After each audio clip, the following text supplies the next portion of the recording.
Драгостена Сител. Во студиото со вас, Маријан Николовски.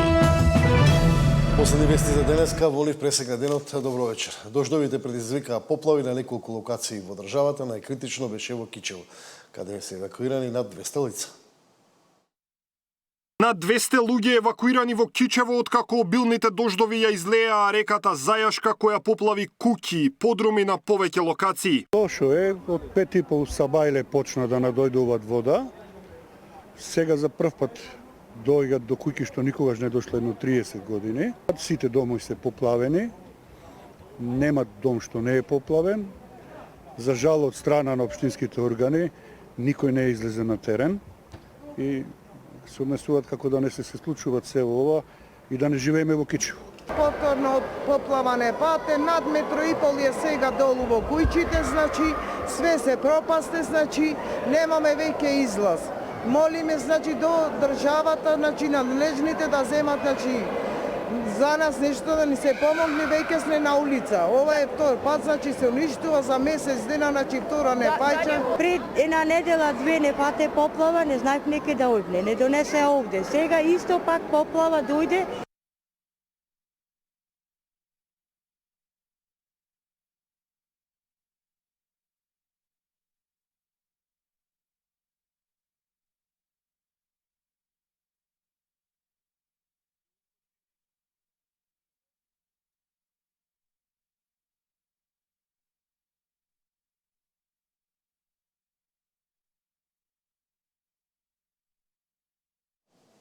Технички проблеми. СДСМ денеска со нови обвинувања за работењето на власта тврдат дека фирма блиска до власта добила 74 тендери со над 17 милиони евра. Овдачката ВМРО ДПМН возвраќа дека станува збор за популистички обвинувања. Антикорупцијскиот тим на СДСМ со нови обвинувања за, како што велат, сомнителни тендери доделени на фирма блиска до власта. Според нив во изминатите 2 години, една компанија добила десетици договори вредни милиони евра, а институциите се уште молчат. Од партијата велат дека постои сомнеж за наместени јавни набавки и бараат одговорност.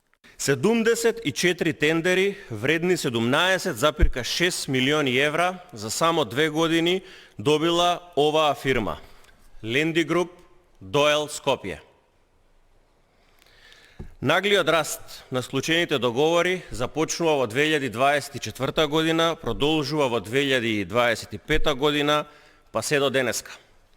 Само минатата година 59 склучени договори, најголем дел од општините раководени од ВМРО ОКГ, организирана криминална група.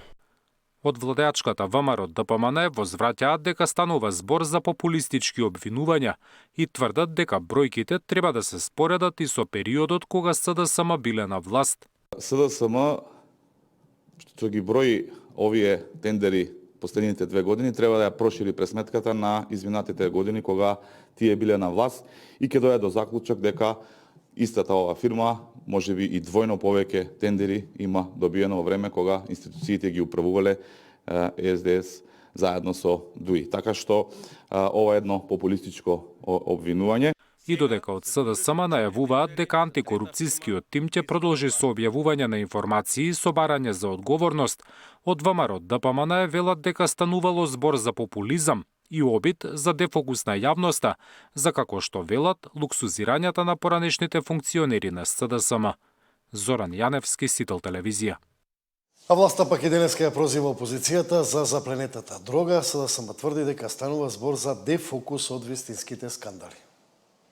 Фирмата ЦБД Медплант до село Борисово на Тони Котев, на која и беа запленети 30 тони дрога, добива одобрение од владата за одгледување марихуана за медицински цели во 2020 година. Во тој период Филипче е министер за здравство и тој лично ги одобрува лиценците за одгледување на марихуана, што значи дека не само што се знае и соработувал со Тони Котев, туку и му помогнал да го почне и работи овој бизнис. Ај што подржуваше легализација заедно со Заев, ај што даде 50 лиценци на лица блиски до него, Заев и СДС, туку и се залагаше за експорт на цветот од канабис. За ДПМН нема ништо свето. И во состојба си да злоупотребуваат човечки животи се со цел за да прават дефокус. Бидејќи од ДПМН гледаме и во денешното наше излагање, гледаме во изминатиот период немаат одговор на ниту едно прашање и прават класичен дефокус на јавноста од битните теми. Дали имаме одговор како помина 5 тони дрога преку граница? Дали имаме одговор на сите тие теми кои што ги поставуваме како прашања со фирми блиски до ДПМН, кои што стигаат директно и до кабинетот на Мицковски и до сега веќе високото раководство на ДПМН, организацијскиот секретар, немаме одговор на ниту една тема, имаме класичен дефокус секојдневно. Премиерот Христијан Мицковски од Минхен порача дека Македонија е за европска интеграција, но дека таа интеграција треба да биде предвидлива, а не процес без крај. На Македонија не и треба процес без крај, туку заслужена и предвидлива европска иднина.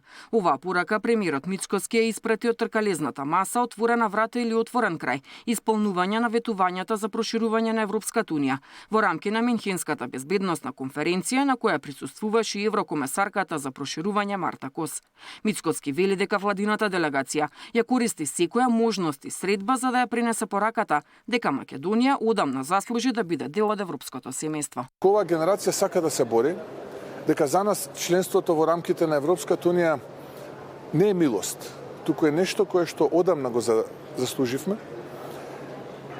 Да укажеме на сите, би рекол, неправилности, да укажеме на сета неправда која што нас не е нанесена и како народ, и како држава, но истовремено и да потенцираме дека суштината е да не се сруши имиджот и кредибилитетот на самата Европска унија. Имаме чувство и македонските граѓани чувствуваат фрустрација и имаат чувство дека некој од самата Европска унија од внатре како да сака тој имидж и тој кредибилитет да го уништи. Ние ќе се бориме. Тоа е целта на оваа влада. Секаде каде што идеме ќе се бориме и ќе зборуваме македонската приказна. Таа е тажна, таа е полна со предизвици. Но секогаш да знаете дека Македонија победува, така ќе биде во овој случај. Со овие пораки Мицковски ја заокружува повеќе дневната посета на Минхен во рамки на која оствари повеќе средби на маргините на безбедносната конференција. Европската интеграција на Македонија беше во фокусот и на средбите со првиот човек на Европскиот совет Кошта и со холандскиот премиер. Со украинскиот претседател Зеленски разговарале за актуелните безбедносни предизвици во Европа, за потребата од единство и солидарност и за праведен мир. Мицковски се сретна и со Ричард Гренел, специјален пратеник на Трамп за специјални мисии, со генералниот директор на Американскиот еврејски комитет и со представници на повеќе европски компании со кои биле разгледувани можностите за инвестирање во Македонија. Деспина Тодоровска, Сител телевизија. Министерството за образование од утре на средби со универзитетите во обид да ги убеди универзитетските професори за добрите намери на измените на Законот за високо образование, откако во јавноста исплива серија проблематични законски одредби. Мирина Давидовска. Од утре нацрт законот за високо образование ќе оди на тест пред академската јавност. Монги почнува јавните дебати на сите 6 државни универзитети. Додека ресорната министерка тврди дека строгите критериуми и Шангајската листа се патот до квалитет, дел од филото веќе алармира дали државата со овие реформи навлегува во универзитетската автономија. Министерката неколку пати порача дека текстот е прикачен на ЕНЕР, а секоја критика или сугестија ќе може да се испрати по електронски пат до МОН. Ти гледам дека во најголем број нема никакви забелешки, спорни остануваат неколку членови за кои што треба да се договориме и издискутираме. Но потенцирам, како што веќе и кажав, ние веќе немаме време да си играме со образование и наука, немаме време за просечни и подпросечни резултати кои не доведоа во оваа ситуација, мора да тргнеме напред. Кретењето на студиските програми е една од спорните одредби за дел од студентите и професорите. Во Македонија има 34 високообразовни установи на кои има вкупно 1300 студиски програми. Според новиот закон ќе се ревидираат оние кои нема да исполнуваат услови ќе се укинат, но тука не спаѓаат оние студии кои се од национално значење за државата, без оглед колку студенти годишно се запишуваат.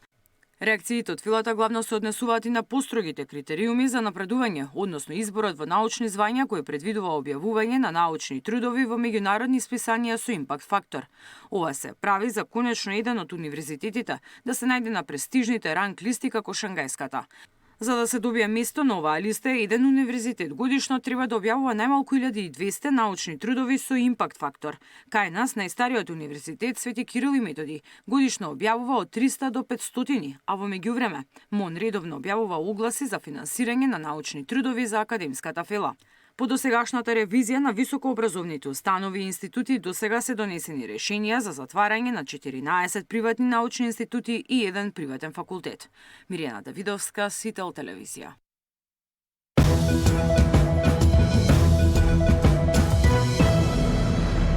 Во продолжение